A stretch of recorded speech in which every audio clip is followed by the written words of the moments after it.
আসসালামু আলাইকুম ওরহমতুল্লাহ। সংবাদ সংক্ষেপে আপনাকে স্বাগতম।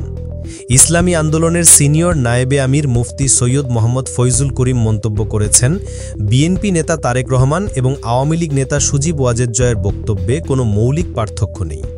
তার নেতারা কি বলে যে কেউ যদি অন্য মার্কায় ভোট দেয় তাহলে বিএনপির কর্মীরা মনে হয় ঠ্যাং নিয়ে আর বাড়িতে যেতে দেবেন। এটা কোনো বক্তব্য হয় নাকি? এটা বক্তব্য হয়? এগুলি রামবনাসন নয়, এগুলো ডিক্টেটরশিপ। এটা হলো চরমপন্থা। বৃহস্পতিবার ২৮ আগস্ট নারায়ণগঞ্জে ইসলামী যুব আন্দোলনের এক সভায় তিনি এই কথা বলেন। মুফতি ফয়জুল করিম বলেন, দুজনই টুপিওয়ালা দাড়িওয়ালাদের প্রতি ক্ষিপ্ত। একই সাথে তিনি বিএনপি মহাসচিব মির্জা ফখরুল ইসলাম আলমগীরের প্রশংসা করে তাকে স্পষ্টবাদী ও ভালো রাজনীতিবিদ হিসেবে উল্লেখ করেন, তবে তার দলের অন্যরা তার বক্তব্য মানে কিনা সে বিষয়ে প্রশ্ন তোলেন। তিনি বিএনপির কিছু নেতার ঠ্যাং ভেঙে দেওয়ার হুমকির সমালোচনা করে একে একনায়কতান্ত্রিক মনোভাব ও বাকশালের সমান বলে মন্তব্য করেন।